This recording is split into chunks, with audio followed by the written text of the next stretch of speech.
All right, everybody, it's another week of What the F Happened. I'm not sure if you guys can hear me. If you can, please in the comments, let me know if you can actually hear anything I'm saying, or is my lips just flapping? Stephen, why don't you try going? Because we're having technical difficulties. We're doing a little bit of a test here on the live broadcast to see if this is going to work. Can anyone hear me? Can anyone hear me? Yeah, they can hear me. Oh, that's weird. Stephen can't hear me. This is very bizarre. All right. Well, let's go live.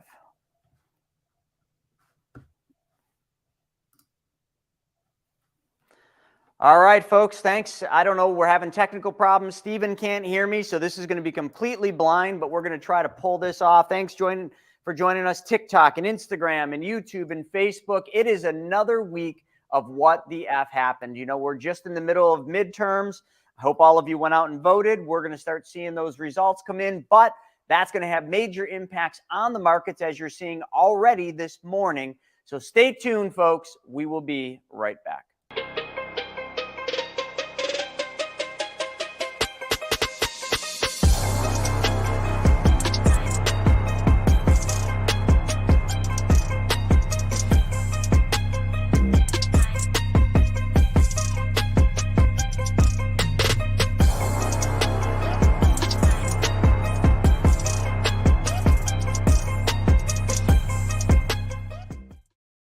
All right, welcome back. It's another week of What the F Happened. Lots of news, a lot of things going on. A lot of you have started getting comfortable seeing the markets go up over the last couple of weeks in light of the midterms and a lot of political influence there into what the markets are doing. So here we are, the day after elections. Of course, none of the polls are out yet. Everything's saying, oh, it's going to take a week. It's kind of almost like, here we go again. Well, maybe it really is just going to take a little bit of time. But it's funny because I remember when I was a kid, even a teenager, I remember votes never seemed to take this long. And if you remember back then, there was no computers, no fancy shit. You signed it, you marked the things on a piece of paper, you handed them in. It was a manual tally, and wow, that stuff worked. Kind of like how, back in the day when we just met in person and talked to people, they could hear us, where now Stephen can't hear me. So I'm back, baby. I'm back. Oh, he can hear me now. So now see how the technology is working. But it took some time. It's kind of like the votes. Takes some time to get all those votes counted. But if we have all these computers, I know when I voted yesterday, you slide the paper in to this machine. Now that is supposed to tally all the votes, which in New York, it seems to have worked because most of the polls are done in New York. But in other states like PA, they can't seem to get the shit figured out. I don't know. Sometimes I think technology is doing us more harm than good. I'd love to have your feedback. But you know what? The reason we're talking about midterms is because midterms, elections, political influence all has a heck of a lot to do with the markets and your money. I mean, politicians have a lot to do with how much in taxes we pay. We all know, and if you don't know this, we're in an environment right now where we're in the lowest tax bracket in history, and the taxes are going to go up. Right there, Dow slides by 200 points at the open as control of Congress remains unclear. Well, there you have it, folks. It's just it's a weird environment out there, but this is something that pretty much always happens. It's just I just can't understand how they can't get the results in. Yeah, so right there, Serena's coming in. The machines in Fulton County go masking tape over the names of the machine. It's just a broken mess. Stephen, what's your take on this now that you can hear? Hey, all I know is Florida had the results right away last night. Florida had a great election last night. You guys need to be more like Florida. If we could just get rid of these hurricanes, then we might really have something. But no, all is good. Just sitting down here right now and watching the hurricane coming right at me. So it's gonna be a fun day today. But life goes on and money keeps moving, and that's the important part. So a lot going on. The control of Congress is up in the air right now. So anytime you have uncertainty. There's always going to be some volatility in the markets, and it looks like that uncertainty is just going to keep on chugging. So that's why we're here today, to kind of lay out what's going on. We have an incredible show lined up at 1 p.m. Eastern on the Wealth Webinar today, and then we're rolling right into our flagship virtual 3-day Money School Essentials training this Friday, Saturday, and Sunday, all about controlling your money and what to do now, because there's some crazy stuff coming up. Yeah, there's a lot of crazy stuff. So, folks, you're going to hear more at 1 o'clock. We did a free preview last night from 6 to about 7:30. Dropped some serious bombs. I mean, I feel like I talk too much, but it's been a while since somebody gave me that little pen and let me draw, and I guess time just went right by. I mean, but it was good, and it just, to me, when I was explaining the different things that a lot of people all can benefit from. A lot of times it just takes that one simple idea, that one simple kick in the ass to get you off the couch to go do something, because you know what? If you don't get it done, it might not be there tomorrow. And there's a lot to be said about that. It's kind of we've been benefiting from the last couple of weeks of a rising market. Some people say, oh, we're buying back in. We're going to buy the rise in the market. Okay. Or some people were saying buy the dip. Well, you haven't seen the big dip yet. Okay. What you've seen is not the big fall in the markets that we've been talking about for a while. And you know what? I'm not the only one saying it, whether it's Jeremy Grantham or Harry Dent Jr. or Ray Dalio, they're all anticipating a much bigger fallout in the markets. And folks, if we were to just show like a snapshot, like a chart of the S&P 500, or maybe you like the Dow Jones, either one of those, I could show you exactly where the market's going to go if it lets loose. And you know what? It's going to let loose, because the Fed is not going to stop. I mean, mortgage rates on a 30-year mortgage just peaked, I think, over 7.15%. Just think about that for a second. To buy a house, the cost in terms of an interest rate has doubled. We just did the math last night from a year ago, which rates were starting to go up, a year ago from where they were at the lows. But a year ago, you could have got a 30-year mortgage at 3.5%. Today, it's over 7%. That means for the median home price of about 350 and change, okay, 350,000 and change, and that's actually low because that's based on March of last year, it would basically take over $700 more per month to own that same house that a year ago you could have bought for $1,200. Now that price is over $700 more, at almost $1,900 a month. Just let that sink in a little bit. That's going to have a catastrophic effect, not only on the real estate market, but it's already hurting the stock market. And we haven't even begun to see the impacts that it's going to have on real estate, because real estate's a lagging indicator. But in the news, you've heard a lot about some leading indicators like transportation, the trucking industry, slowing down, folks. Then the railroad industry, there's talk of strikes and all sorts of things, which, they always step in and end those strikes, because you can't have the railroad stop, because then everything in this country halts. So you got all these problems that are starting right at the leading indicators, which is transportation. And we're really not paying attention to them because we're so caught up in what's happening right now, which I get it. It's hard to focus on some things that really don't change your life, that don't really impact your life. But you know what? They all impact your life, or they all will impact your life. So you really got to start looking at these leading indicators to know where we're going. And where we're going isn't looking so rosy. And the Fed absolutely has said, we are not going to slow down. I read a white paper last night from one of the economists that I follow, and his name's Rodney. He's a fantastic economist. And he's kind of in the middle, So what I like about him is he's not so, on one side or the other. He's not so opinionated that he's only got one viewpoint, but he was talking about the Fed and what the Fed's doing. And he goes into the notes, like basically when Jerome Powell goes on, he's looking at not just what he's saying, he's looking at the notes from what actually they were saying. And he's finding the things that he knows to be true. And what the Fed is saying is literally, we're going to keep going until we get to a target rate of 2%.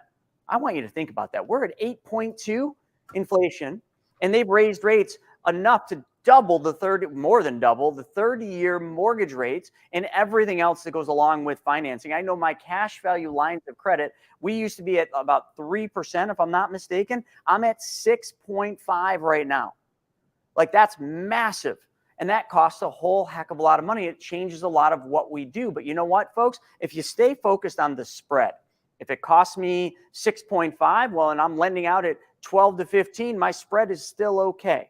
So I'm always focused on the spread. But the thing that a lot of you need to realize is as the Fed keeps raising rates, as the Fed keeps sucking money out of the markets, which we really haven't even felt the impact of that, unless, Stephen, I bet you some people have felt that, because I bet some people have gone into the bank to take a loan or get an increase in their credit card limit and realized, wow, they don't want to do that. They're making it really difficult to get more money. They're not just throwing new credit cards out there left and right like they were. You're not just running to the car dealership and every car, if you want to finance it, it's a 0% financing. No, finance rates are like 5 to 6% right now. That's a drastic difference from a year ago. So folks, like, the whole thing you got to realize is none of this is really sunk in yet. It hasn't sunk in. Just today in the news, Stephen, I don't know if you have this, Meta, commonly known as Facebook, but I guess now they're Meta. They're laying off 11,000 people. They're laying off 11,000 people. Facebook, or Meta as you want to call it, is one of the FANG stocks, one of the large employers, one of the ones that we used to hold so high up there. Now they're laying 11,000 people off. Who's next? Is Google going to be next? Is Netflix going to be next? Oh, I'm sorry. Netflix already started laying people off. Oh, whoops. Actually, Google did too. How about Amazon? Oh, yeah, they're closing warehouses and laying people off and freezing new hires. Folks, you're seeing it. The last leg of the stool is already crumbling. It's already starting to crack. It's going to go soon. And that last leg is employment numbers. When you start seeing unemployment ticking up, which is already happening, but it's being muted. Well, it's an election time, so it's being muted. But now elections are done. Once the results come out, we'll digest what that means. And we're going to start seeing some of the truth of what all these things mean. And once we lose unemployment, folks, we will be thrust. And you guys can take that word for whatever you mean. Thrust into a recession. No ifs, ands, or buts about it. That is the only thing that's holding us right now. We're in a recession, but we're not deep. That's the only thing holding us up. Stephen, what do you have to say about any of that? No, I mean, the tech layoffs are coming. I mean, Twitter just laid off a bunch of employees. Salesforce just laid off a bunch of employees yesterday. Meta, otherwise known as Facebook, just announced that today, the 11,000. It's happening, and then it's going on in the overall market. Everything, a user, St. James, just chimed in over from Facebook, saying, don't forget the auto market. Carvana is about to collapse as well. And if we look at what's going on with Carvana, so Carvana is a big online car buying company that got big over the last several years. Everything's done online. They kind of took the Tesla model where you can order cars online and do everything that way. They deliver them to your house and brought it for the overall market, but their stock is plummeting. If you look at falling over 50% over the past 2 trading days, the volatile downward trend that began after the company shared third quarter results on Thursday. So shares dropped 15% Monday and continuing to drop today. So, we're starting to see it, happen in the overall market as well. And as you said, as the Fed continues to tighten, as the Fed continues to raise rates, the only thing that's been holding the markets up are those jobs and the job strength. And as that starts to come back now, we're heading into a perfect storm, so to say. So here's one thing, and I'm sorry to hear this, but Cal Brand Now on TikTok said he just got laid off yesterday. So you're starting to see it, and you're going to start seeing more and more of this. I'm not trying to highlight that or make that seem like, hey, we told you so. It's going to be tragic. It's going to be really sad.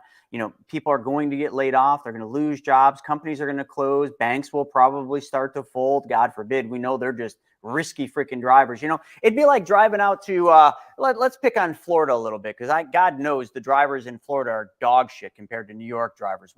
I will say New York sucks, but you know what we got here? Damn good drivers, because it's life or death every single day out there. Down in Florida, it's just like, we got palm trees and coconuts, man. We're chilling. Palm trees and coconuts and hurricanes, but the surf's up today, so that's good. But, I think there's a lot of risky drivers out there in Florida, and you got a lot of risky drivers right now happening.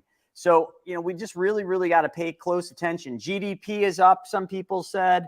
Let's see. You're absolutely right. Father of the Lord is strength of his people. Yep. Sometimes we're going to have to turn to that. Actually, every day, not sometimes. New York and Florida got it right last night. Did you guys, not to get into that, but I mean, it is election time. Did you guys see New York? And I can't show you because it's here. Did you see New York, Stephen? Yeah.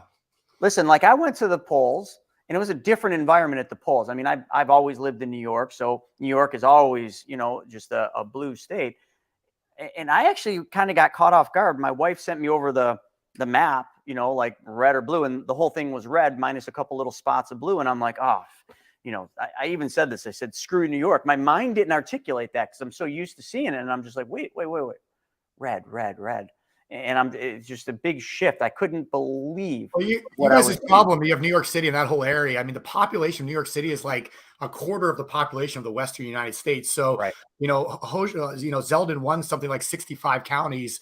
Hochul, your governor, won like something like 10, 11 or 13 or something, but she still won the state. It's so misaligned. So most of New York is all red, but it still goes blue because of the way it all works, which is why. Absolutely. Yeah. And, Hochul, we know her. She's from our area. I've seen her out before and just not really doing what I would call a good job. Just look at the crime rates here in New York. But you're right. The way that the voting system works is a bit strange here. That's because you sent your mom down here to Florida. Oh, that's really nice. Yeah, my mom isn't in Florida. I'm sure she wouldn't mind being there, though.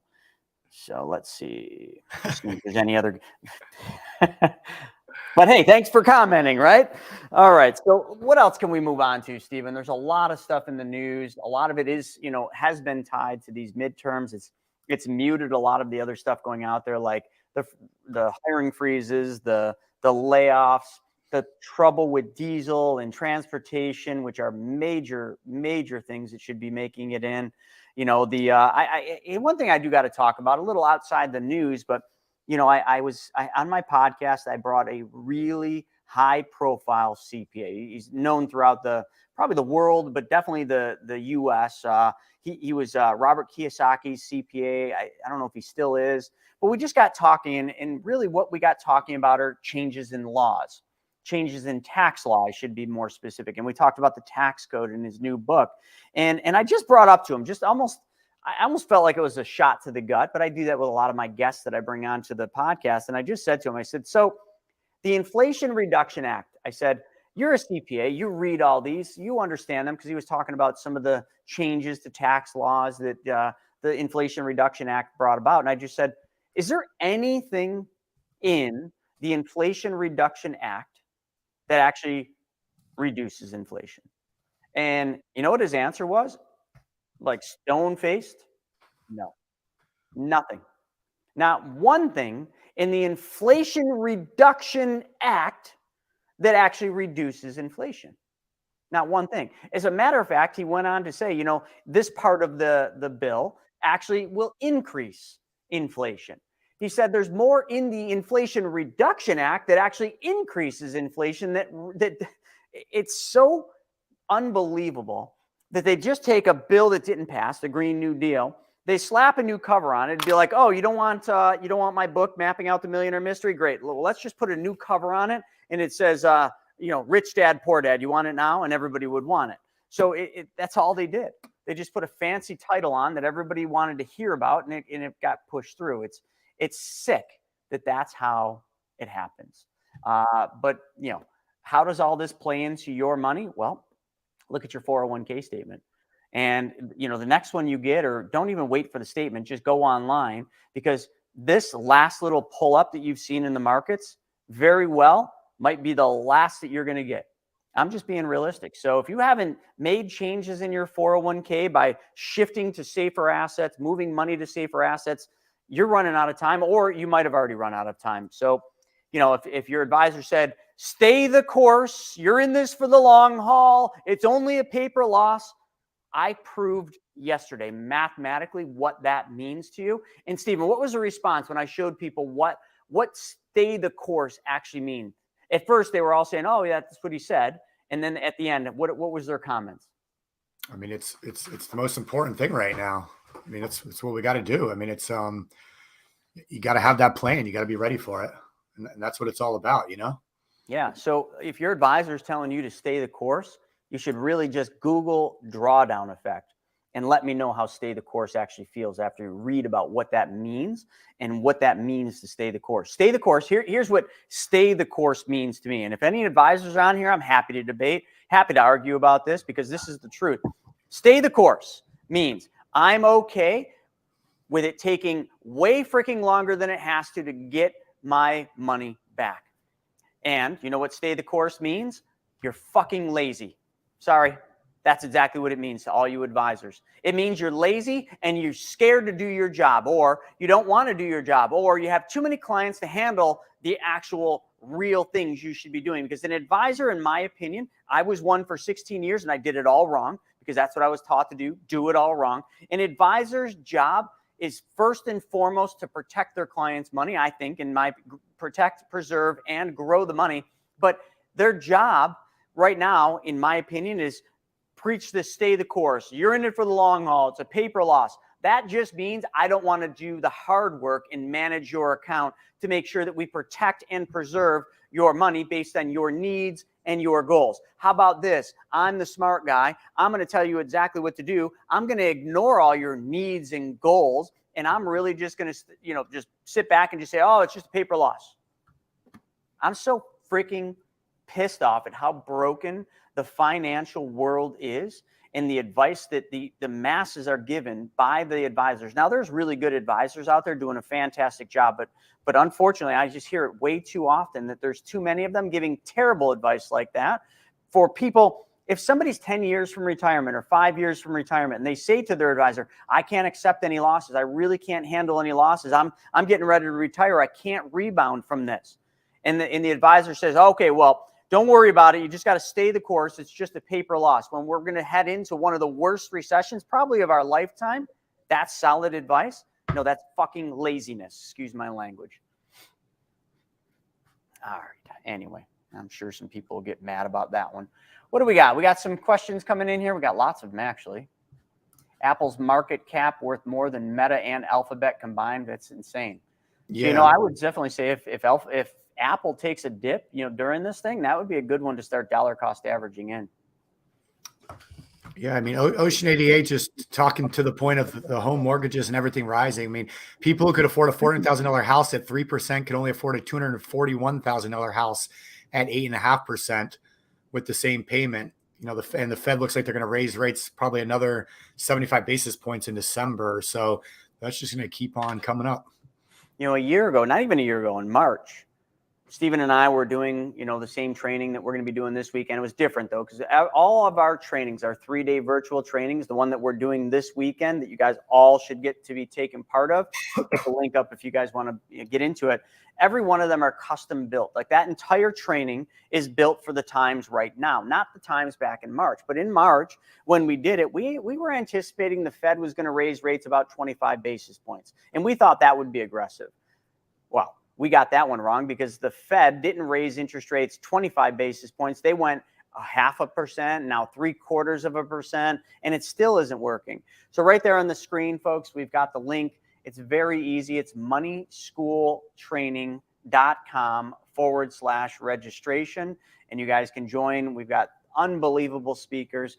Day one is going to be solely custom tailored around what's going on right now and how do you prepare for this recession so that you can get on top of it, make a whole bunch of money, and look at this thing as an opportunity instead of a travesty, if you will. Got all the testimonials in there. We're putting it up on the screen, but Instagram, TikTok, you guys can't see it. So you can just register by going to moneyschooltraining.com/registration. And you can be part of that. Let's see here. What other questions do we got coming in? You feel like you're poor, but reality is we are faring better. Okay. All right. Yeah. I mean, it's a lot of like the stuff, the way we feel is definitely, perception versus reality. So yeah, we're all doing pretty good right now, which is great. But unfortunately, that's going to shift. It's going to shift pretty heavily. We're coming out of the pandemic. Then we came into a very big boom cycle because there was so much money printed. Interest rates were historic lows and it was cheap money and easy money. So now we're going to go into a period of time where it's going to be expensive money tightening of the monetary policy, which is what's happening. So you're not going to have that much money in the system. So banks aren't going to want to lend. Credit cards aren't going to want to give you new credit cards, advances, or all the things that we've just gotten accustomed to be quite honest, because it's been good times for so long, we've forgotten what hard times are. But we're about to go into the winter season. And I say that loosely because I don't mean the snowy winter. I mean the winter season when it comes to the financial markets. And the winter season, it happens. It's just a normal cycle, and you just have to be ready for it. But it's going to hurt.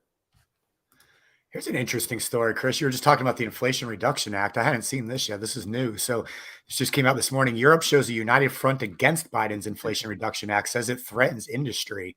The EU has listed at least 9 points in the U.S. Inflation Reduction Act that could be in breach of international trade rules. South Korean officials have also raised similar concerns.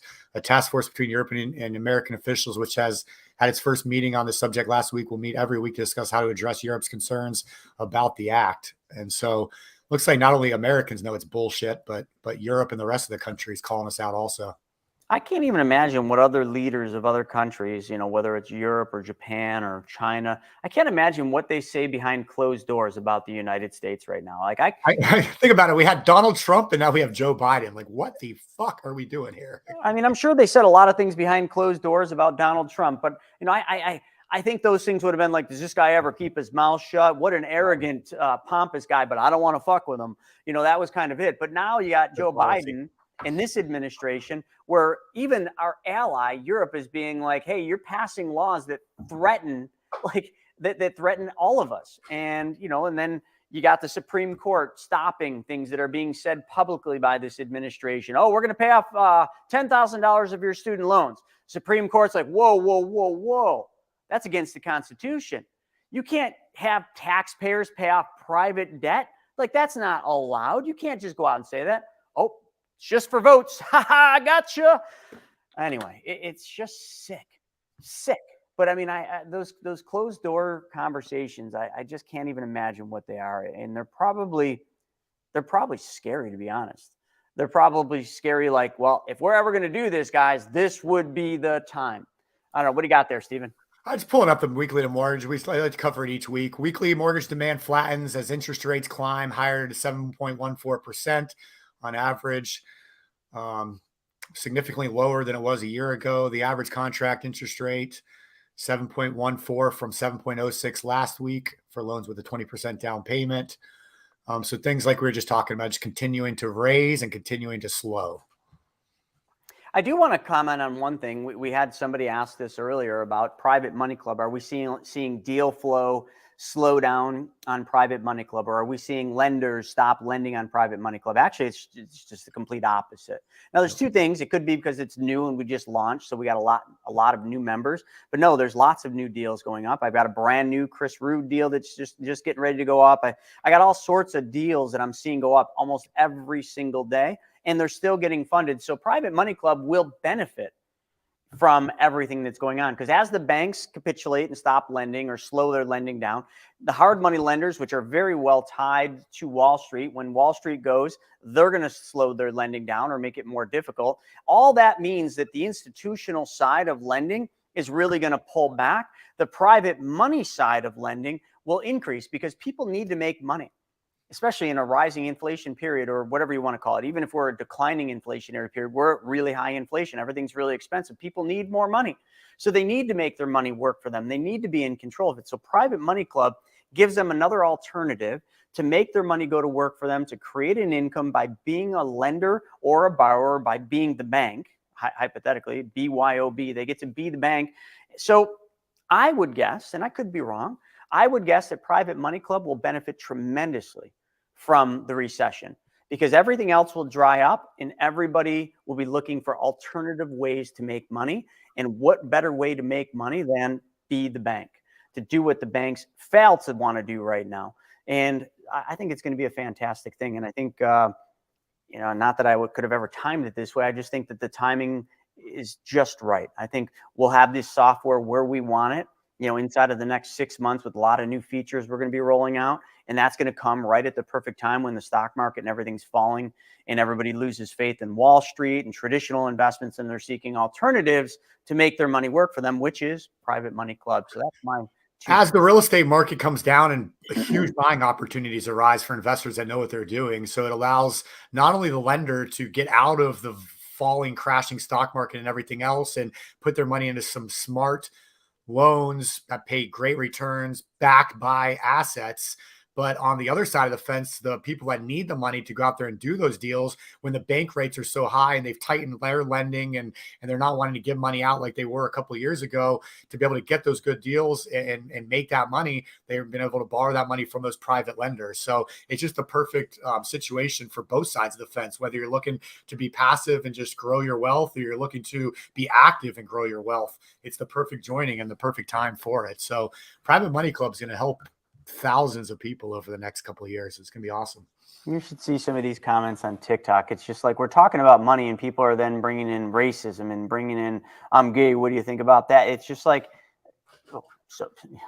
I'm not even going to go there, but it's just like none of that has a place here. But there was one thing that I just saw a comment that I thought was really, really good. Let's see. Oh, right here. GG Jason 1 said you should be asking about mortgage subordination. So matter of fact, we have our attorney for Private Money Club is one of the better in the industries in California for what we do. And the other day, we were talking to him, and I'm not going to get into specifics, but all I can tell you is that right there, mortgage subordination in the subprime markets and all that, that's melting down right now. And I'd love for that person, GG Jason 1, to comment a little bit about that and what you're saying. But there's major cracks below the surface going on right now. And then somebody just came in and said, thoughts on the S&P 500? Well, I think you should be really careful with the S&P 500. I think you should be really, really careful with anything tied to indexes right now because they're going one place and it's straight down. Now, the S&P 500, the Dow Jones, I mean, they're indexes. So of course, we like the indexes, but right now is not the time to be, super bullish on the S&P or bullish on the Dow Jones. This would be a period where you need to be very bearish. I think it's a good time to dollar cost average into it. So if you've been sitting on like your savings on a monthly basis, if you're not doing the banking, like this would be a good time to start putting a little bit of money every single month into the S&P 500 dollar cost average, but don't go getting aggressive because it's going to go down a lot more and you are going to lose money. Just anyone that's investing in the markets right now, just know you're going to lose money in the short run. In the short run, recessionary periods typically last on an average 15 months. So you got 15 months of, there you go. So yeah, Stephen, let me have you take over with the chart. No, I mean, just showing, this is what we've been looking at year to date. So we're in November right now. So we've had a downturn, but a lot of ups and downs. I mean, I think we're going to continue to see that. If you look since in the last couple of years, well, let's take it back a little further. So obviously things were chugging along, COVID hits, we have the big drop. And then, the printing of trillions and trillions and trillions of dollars, the Fed pumping everything in the markets, the U.S. federal government making all the policy decisions to spend all the money and put it all into the markets. And then inflation starts to hit, probably around here. So we start to figure it out. And then we're going to start seeing these downturns. So you tell me where this thing could go. I mean, if you think right now it's a good time to dollar cost average in, I don't know. I think it's early. I think it's too early, but I'm just saying, like, maybe if you love the S&P, maybe start dollar cost averaging in. I'd say it's too early. I think the NASDAQ really going to take a hit. I think the NASDAQ's going to come way, way, way down. All these tech layoffs, this tech bubble that I think we're in, none of these companies are profitable. They don't know what they're doing. It's, they're figuring it out, but they've all been so overinflated, bubbled up, and you can see it starting to come down now. Well, let's talk about this chart right here for just a second, Stephen, the NASDAQ. So I want, if any of you just want to just humor yourself as to where all this stuff's going to go, pull up, what was that? Yeah, right there. Keep it. That's 5 year. Just pull up a 5 year chart on the NASDAQ. Okay. You can pull up any time frame, but look at a 5 year chart on the NASDAQ. So all I want you to focus on is 2020, which is when the pandemic started and when the country and the world got shut down. You'll see where the NASDAQ was at that time, and you'll see what it fell to, which wasn't a severe drop. I mean, it was, but it just was severe because it happened so fast. And then it bounced back. And then the NASDAQ skyrocketed to all-time highs, getting up over 16,000. And today it's sitting at what, right around 11.1? Okay, so somewhere in that, actually just under 11 is where it's sitting right now. Folks, we're not even at pandemic levels yet. Like the markets have not even capitulated, have not even sold off to pandemic levels. So if you think what you're seeing on your 401k statement, your investment statement is bad, we haven't even gone halfway. We're not even at a halfway point. It's like you're running a 5K or maybe a marathon if you're a runner like Stephen is, and you're running and you're starting to feel that burn, right? And you're like, oh, I got to be at the halfway point, and you look down and you're a quarter of the way in. Or like, oh, this finish line's got to be just up or around. And then someone tells you, well, you're about halfway. That's where the markets are. We're about halfway to the destination, okay? The race isn't over, and I'm talking about the race down. The charts tell the story, folks. I don't even need to be smart. I don't even need to know where it's going because nobody can predict the markets. Nobody can time the markets, and nobody can tell you where the top or bottom is. Just, not even Ray Dalio. But I can tell you right now, just looking at a chart, we're not even at pandemic levels, and there's a lot further to go after pandemic levels. Stephen, can you pull the 10? Actually, the 10 won't get it. Give me the all. There we go. So if we really wanted to gauge it, holy crap, we would want to look back to 2009, 10, 11, those ranges. Because, folks, if you really, really want to gauge where the markets could go, that's what you should be looking at. Where was the market in 2009, 10, 11? Well, the NASDAQ was about 2,700, okay, somewhere give or take 21 to 2,700.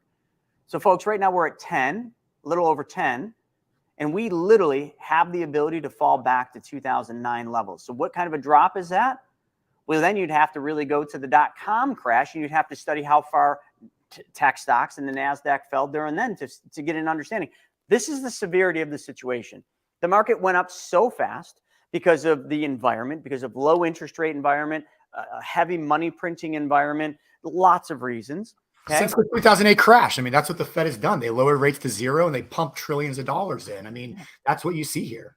And so that's why they created the worst inflation in over 40 years, and now they got to correct it. And they're all scared to death. That's why Powell's saying there's going to be no soft landing. It's going to be disastrous. They're saying it. Just nobody's listening. Yeah. So, I mean, folks, I'm not trying to scare you. I mean, join us at 1 o'clock. We'll give you some tactical reasons and things you can do. But I'm not telling you anything that you can't look up yourself. Look at the charts. 2009, 10, 11. That's a really good landing spot where this stuff could go, and more than likely will. And that's going to hurt. That's going to mean a whole bunch of tech companies are going to go out of business, and that's going to mean more layoffs. That's going to mean a lot of things. And so Maggie Rivers 5, that was a long explanation of what our thoughts of the S&P 500 are, but you really got to just look at where we're going and gauge your decisions, your investment decisions based on that. Yeah, this is a good one, Stephen. Read this. Yeah, so from PBS News, Federal Reserve Chair Jerome Powell says inflation fight may cause recession. This was on September 22nd. So it's a couple months ago, and it's obviously gotten worse since then. But just look right here. I mean, we've got to get inflation behind us. I wish there were a painless way to do that. There isn't. Powell's remarks followed another substantial 0.75 of a point. And now that was the third one. We had another one in October, and they're saying another one's coming up in December. So they're just continuing to raise these things. He was saying this 2 months ago. So it's, the chances of soft lending are diminishing, and basically came out last month and said they're gone. So It's coming. I mean, they're saying it. It's just, you got to listen. Yeah. And I mean, everything he's saying, I mean, I just want to preface one other thing. The Fed, Jerome Powell, the Fed's target is 2%. 2%. Okay. That's a long way away from where we're at now. So for them to get to their target, they're going to have to inflict severe pain, not just a little bit of pain, severe pain. They just got to say it nicely so the media doesn't rip them apart. And the other thing too, is there's a bigger influence. I think, this is my opinion, folks, don't hold me to this. I have no factual basis for this, but I feel like the influence of the politicians in Washington and the US government on the Fed is also diminishing.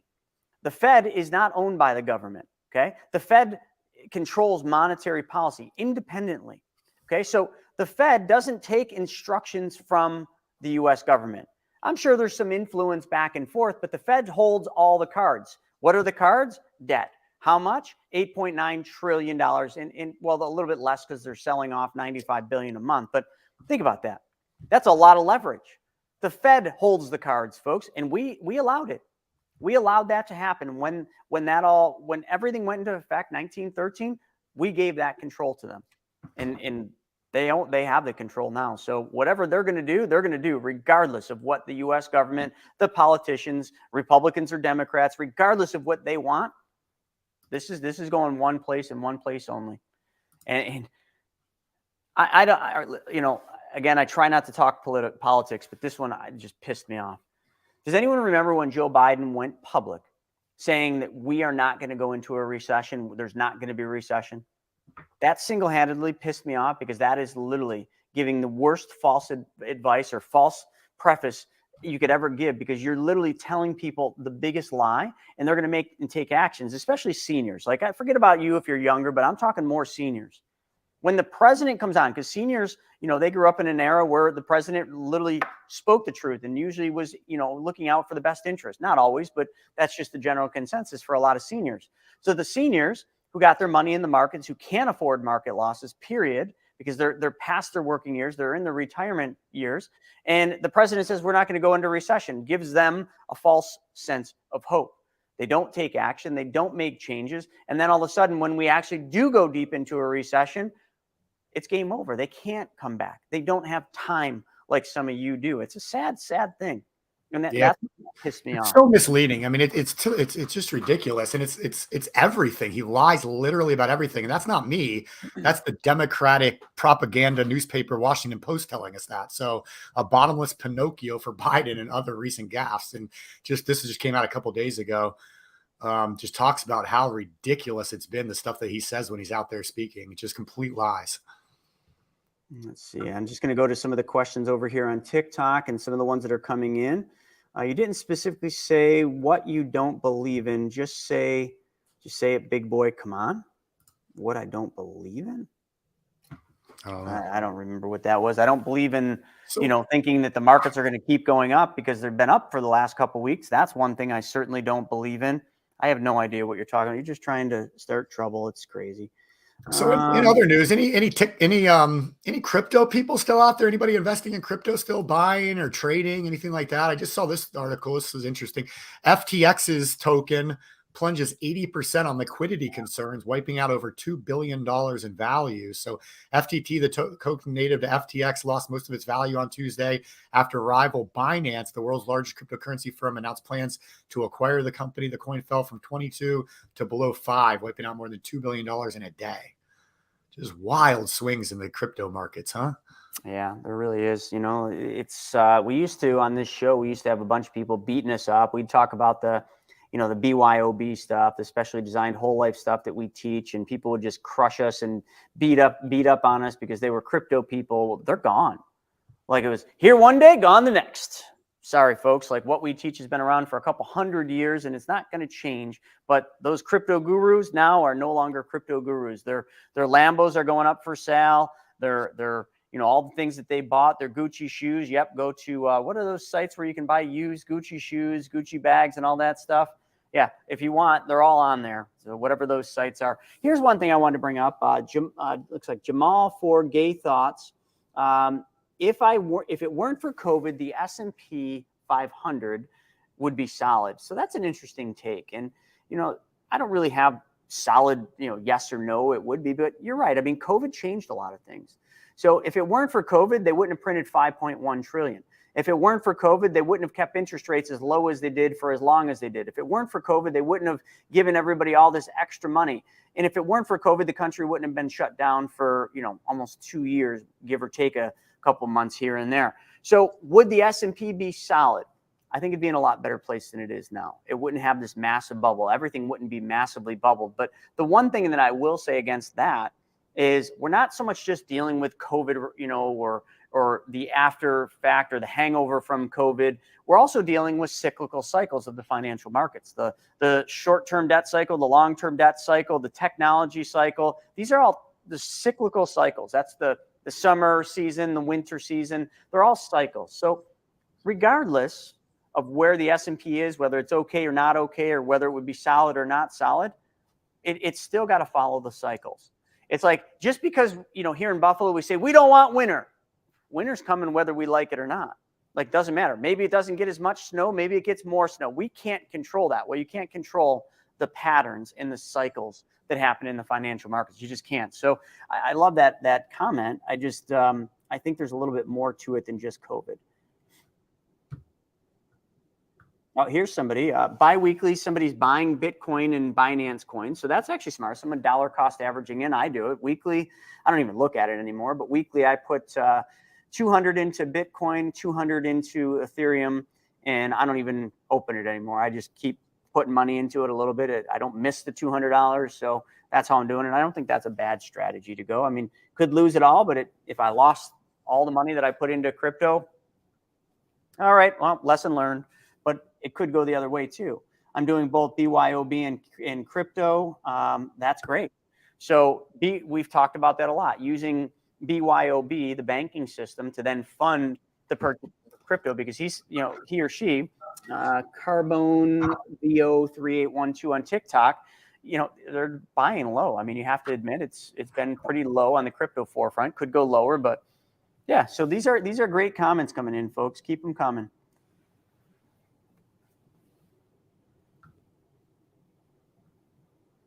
This is an interesting one. Temp 713. And don't worry, we will all lose the country shortly after. Ray Dalio predicts the same thing, that the United States of America will not be the leading empire anymore. Could be reality. I mean, we just don't have strong leadership right now. We have a lot of problems. We've made a lot of mistakes. We've devalued our dollar so much that other countries, don't really trust it. They do because it's the only thing that's the best thing right now. So we're like still the popular kid in school, the nicest house on the block. But God, I hate those kind of comments, because that is probably the truth. I'll tell you one thing you all need to do is you need to look at your budgets, and you need to look at your debts, and you got to pay those debts down at any expense. You got to get rid of the debts, because if you go into a recessionary period with debts, especially bad debts like credit card, you're done. There's no hope. No hope, because you're not going to have anywhere to make money to pull you out. And once you lose your job, your income source goes down, it's game over. That is always. That's why it's so scary of a time right now for the U.S. is we're so in debt. We're so in debt. Stephen, what was the debt? You pulled it up not long ago. Well, the debt clock's a fun one. I'll pull that up. Just give me a second. I was just reading an article that Elon Musk just sold another $3.95 billion worth of Tesla stock, and just talking about the timing is odd. Elon Musk is an interesting guy, isn't he? I mean, he makes He's an alien. Yeah, nobody knows. Like, he keeps everyone off their heels. I got power flashing, just so you guys know. Yeah, Ray Lee is right. COVID was more of an accelerator than anything. That's a great comment right there, and I'm going to pop that one up. That's well said. Okay. Were you pulling up that, or are you going to lose power? No, I got these power banks, so I should stay good even if it goes out for a while. But if you see the lights flashing, that's all it is. All right, let me pull the national debt clock up. So check this out. So this is always a fun thing to take a glance at. Keeps going up, in case you're wondering. So now we're at $31.26 trillion national debt. So you can see that just keeps going up and up and up and up. It's crazy. And there was another article in the white papers that I get from The Economist talking about some of the comments by this administration saying that they've paid half of the debt off, like that, and it got all fact checked. And CNN actually did a big thing about it, which is completely false, And that debt clock shows that is completely false. This is what's wild. The federal debt to GDP ratio. I mean, 52% of the 60s, 34% in the 80s, 55 in the 2000s. We're at 121% of what we do.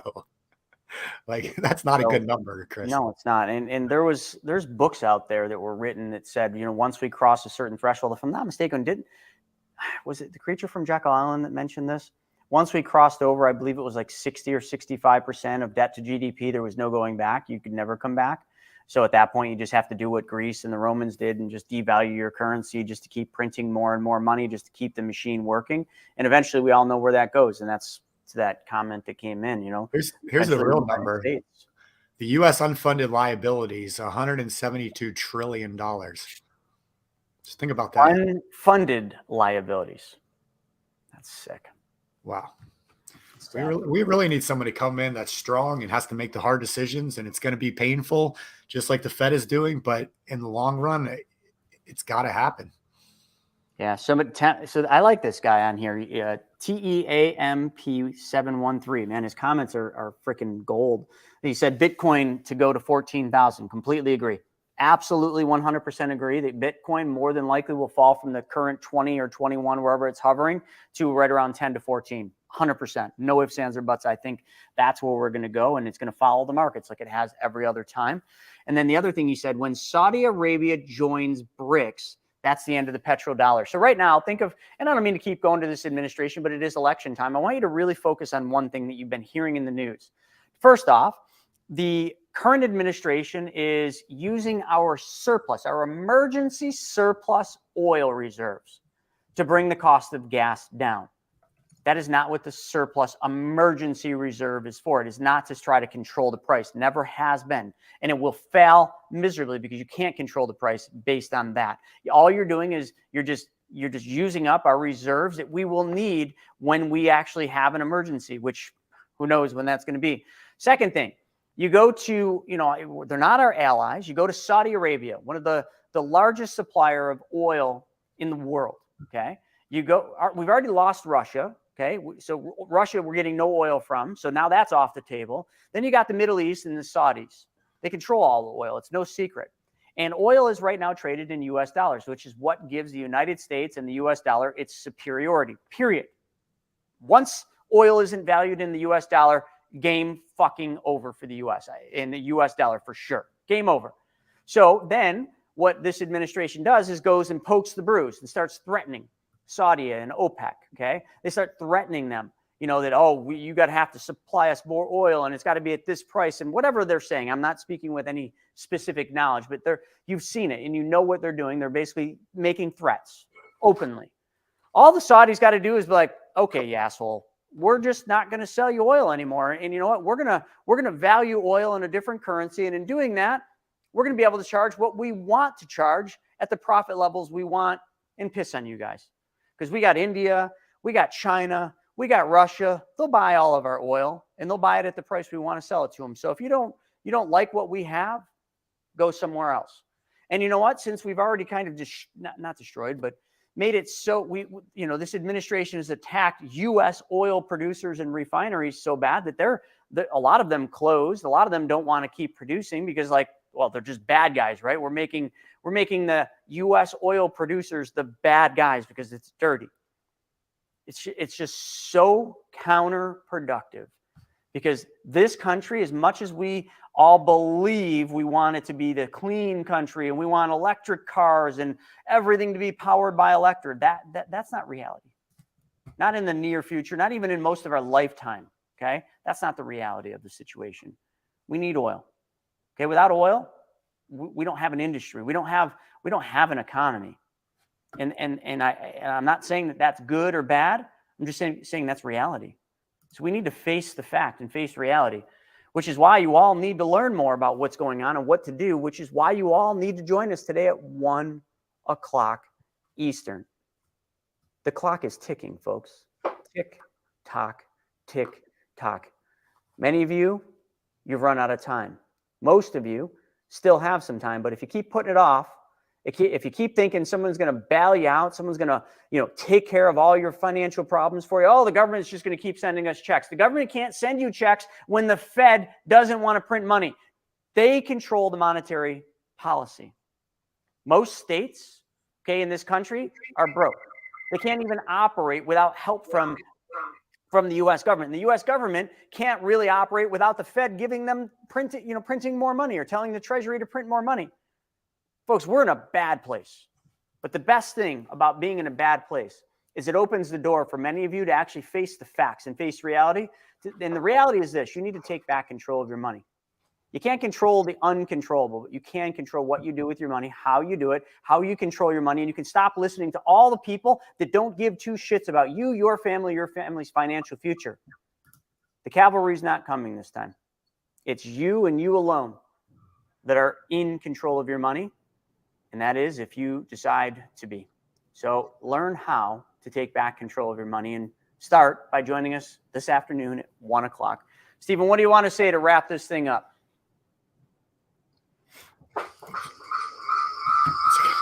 Whoop.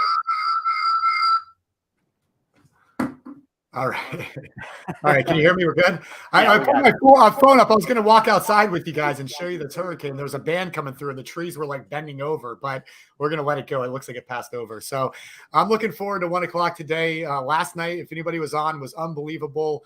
Really good stuff. And we'll continue with that today and leading right into this weekend. So if you want to get maybe a couple little bonuses, get a little something special, join us at 1 o'clock today if you plan on coming this weekend.